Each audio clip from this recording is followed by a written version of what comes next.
Pare de olhar para as suas limitações, porque é Deus quem te capacita e Ele é um Deus ilimitado. Pare de olhar para a sua culpa, porque Jesus levou os seus pecados lá na cruz do Calvário. Ele se entregou por nós. Já não há condenação para aqueles que estão em Cristo Jesus. Quem levantará acusação contra os eleitos de Deus? É o próprio Deus quem os justifica. Amém? Pare de olhar para você mesmo como alguém fraco e incapaz, porque não é assim que o Senhor te vê. Deus te vê como alguém separado, separada por Ele. Então Moisés agora estava ali, né, sendo criado pela sua própria mãe, através de uma intervenção da sua irmã Miriam. E ele passou a infância, então, ao lado de seus pais, e depois da infância ele foi educado no palácio de Faraó. Então nós podemos considerar que Moisés era meio egípcio, meio hebreu. Ele não tinha uma identidade étnica. Até um momento, né, eu chamo isso aqui da segunda etapa na vida de Moisés, que aos 40 anos de idade aconteceu uma coisa aqui que marcou a vida dele. Moisés viu um egípcio atacando um hebreu. E quando ele foi defender esse hebreu, Moisés ficou indignado ali porque o egípcio estava atacando o hebreu, então Moisés foi defender o hebreu.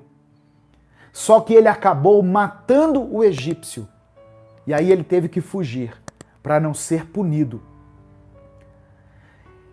E na sua fuga, quando ele estava ali no deserto, apacentando o rebanho do seu sogro Jetro, aconteceu esse episódio que é narrado a partir do capítulo 3, do verso 2 em diante, que eu quero ler para você. Olha o que diz a palavra do Senhor. Êxodo capítulo 3, a partir do verso 2. Moisés no deserto, apacentando o rebanho do seu sogro. Verso 2. Ali o anjo do Senhor lhe apareceu, numa chama de fogo que saía do meio de uma sarça. Moisés viu que, embora a sarça estivesse em chamas, esta não era consumida pelo fogo. Que impressionante, pensou. Por que a sarça não se queima? Vou ver isso de perto. Versículo 4. O Senhor viu que ele se aproximava para observar. E então, do meio da sarça, Deus o chamou. Moisés, Moisés. Eis-me aqui, respondeu ele. Então disse Deus, não se aproxime. Tire as sandálias dos pés, pois o lugar em que você está é terra santa.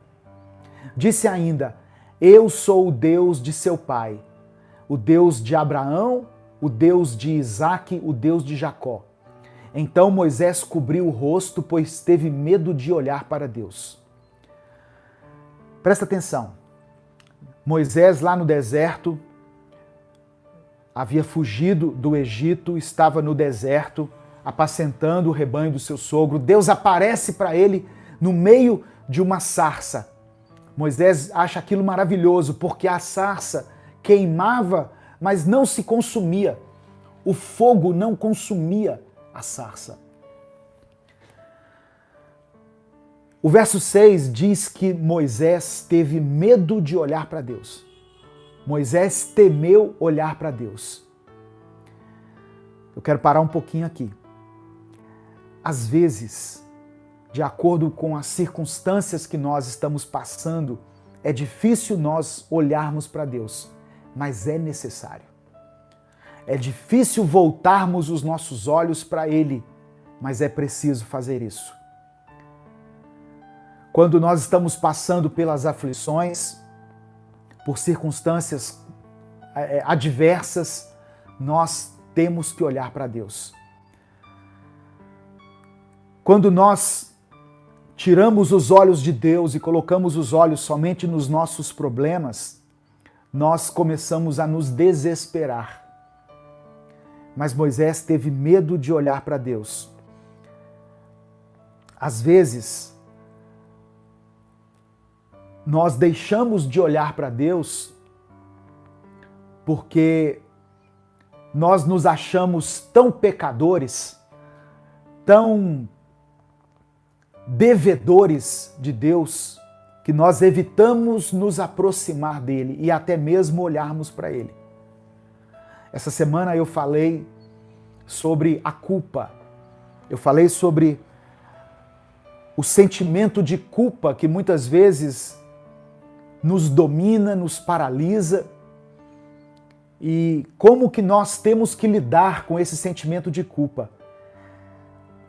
Não que nós devamos nos...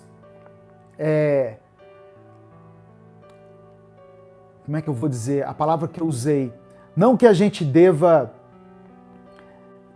achar que nós não temos os nossos erros, as nossas falhas, considerar que nós não temos culpa dos nossos pecados, de tudo aquilo que nós fizemos de errado. Não é isso. Mas a culpa, e aqui eu vou chamar de arrependimento, ele deve nos aproximar de Deus e não nos afastar mais ainda de Deus. A acusação que muitas vezes ela vem na nossa mente, quando ela é trazida pelo Espírito Santo, ela faz com que nós cheguemos ao arrependimento e nos voltemos para os braços de Deus. Mas a acusação, quando ela é feita por Satanás, ela gera morte, ela não gera vida. Ela não gera atitudes boas. Quando a acusação do inimigo vem na nossa mente, nós nos achamos tão fracos e não merecedores da graça de Deus que nós nos afastamos do Senhor mais ainda e entramos num processo de entrega às nossas paixões, e isso vai nos deteriorando espiritualmente.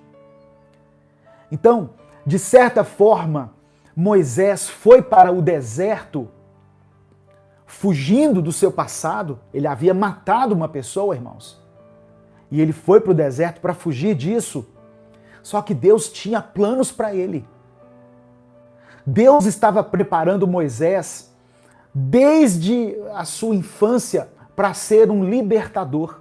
Mas Moisés estava fugindo por causa do seu passado, por causa das suas questões mal resolvidas lá no passado. Então, às vezes nós não olhamos para Deus porque sentimos o peso da nossa própria culpa. E é interessante que Deus se revela a Moisés no meio da sarça e dá a ele uma grande missão. Deus diz assim: olha, eu tenho ouvido o clamor do meu povo. O tema dessa mensagem é quando Deus ouve o nosso clamor. Eu tenho ouvido o clamor do meu povo, eu tenho visto o seu sofrimento e eu vim aqui para libertar esse povo. Então, Deus estava dizendo que ele iria agir na vida do povo. Eu quero fazer algumas ressalvas aqui à medida que o Espírito Santo vai ministrando ao meu coração. O mesmo Deus que agiu lá na vida daquele povo que estava escravo, que estava sofrendo, que estava sendo oprimido, é o Deus que pode hoje agir na sua vida. Amém? O Deus que é poderoso para livrar as pessoas da opressão de Faraó e dos seus exércitos, da escravidão do Egito, é o Deus que pode hoje decretar a sua libertação. Ele tem poder para te curar, para te libertar, para fazer com que você experimente uma vida próspera e abençoada, para fazer com que você seja feliz em todas as áreas da sua vida. Esse é o Deus a quem nós servimos. Aleluia. Só que Deus, muitas vezes, ele age na nossa vida através da vida de outra pessoa. Deus queria libertar o seu povo das garras de Faraó. E Deus iria usar uma pessoa, um líder, Moisés. Mas Moisés se via pequeno demais para ser usado por Deus. Moisés, ele se via como um pastor de um rebanho, mas Deus queria ele como líder de um povo. Eu vou repetir, porque depois as meninas fazem recortes das mensagens e é importante ter essas frases assim muito bem faladas aqui.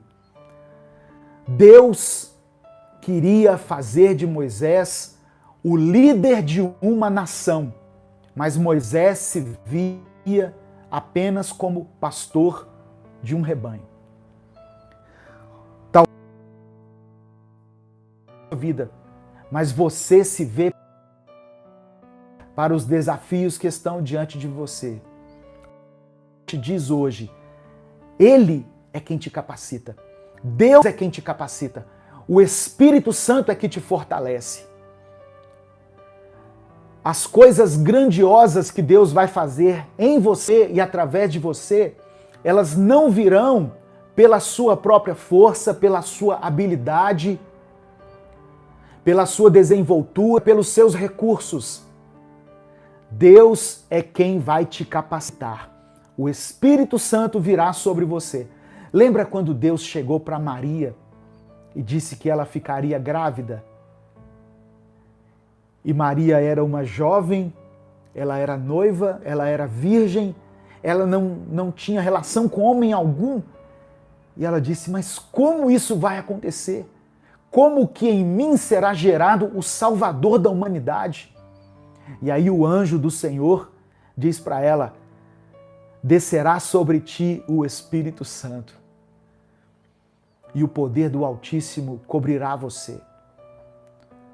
Então não tente entender o que Deus vai fazer, apenas creia na promessa dele. E eu acho interessante aqui, irmãos, eu vou voltar aqui na passagem que eu li, no verso 6. Olha como Deus se revela para Moisés. Eu sou o Deus de seu pai, o Deus de Abraão, o Deus de Isaque e o Deus de Jacó. Deus estava se revelando a Moisés como um Deus de alianças, como um Deus de promessas. Ele estava dizendo, aquilo que eu disse para Abraão, aquilo que foi reafirmado em Isaque, confirmado em Jacó, eu ministro hoje na sua vida. Eu mantenho a promessa que eu fiz a esses patriarcas. Eu renovo a minha aliança com você, Moisés. Você será o líder de esse grande povo. Você conduzirá o meu povo na libertação que eu quero promover na vida dele. Então, irmãos, se estivesse no lugar de Moisés, eu tremeria nas bases. Como Moisés se via? Um hebreu criado entre os egípcios? Ou um egípcio criado pelos hebreus? Né? Alguém que não tinha uma identidade étnica e agora é chamado pelo próprio Deus para uma grande missão. Era assim que Moisés se via. Mas como que Deus o via? Como alguém preparado, capacitado para fazer aquela grande obra que Deus havia comissionado a ele. Então, pare de olhar para as suas limitações, porque é Deus quem te capacita e Ele é um Deus ilimitado. Pare de olhar para a sua culpa, porque Jesus levou os seus pecados lá na cruz do Calvário. Ele se entregou por nós. Já não há condenação para aqueles que estão em Cristo Jesus. Quem levantará acusação contra os eleitos de Deus? É o próprio Deus quem os justifica. Amém? Pare de olhar para você mesmo como alguém fraco e incapaz, porque não é assim que o Senhor te vê. Deus te vê como alguém separado, separada por Ele. Talvez essa semana que se passou, alguém proferiu uma palavra pesada sobre você, uma palavra de maldição, uma palavra que coloca em dúvida a sua filiação com Deus. Alguém pode ter dito para você: por que você está sofrendo tanto? Onde está o seu Deus? Você não é filha de Deus? Você não é filho de Deus? Por que sua família está toda despedaçada assim? Por que você não está prosperando lá no seu trabalho? Por que a sua vida está nesse caos? Por que você está doente aí em cima dessa cama? Você não é filho de Deus? Às vezes Satanás ele vem lançar dúvida na nossa mente. Quando Jesus estava no deserto, Satanás foi até ele para colocar dúvida no seu coração. E a frase que Satanás usou foi essa: se você é o filho de Deus. Ou seja, colocando um se antes. O diabo dizendo para Jesus: será que você é mesmo filho de Deus? Sendo que Jesus havia ouvido isso do próprio Pai. Quando ele foi batizado por João, lá no Jordão, uma voz se ouviu dos céus: esse é o meu filho amado em quem eu tenho prazer. Meu irmão, pare de ouvir a voz de Satanás que vem para te desanimar, para te desencorajar, e ouça a voz de Deus. Ouça o que Deus diz a seu respeito.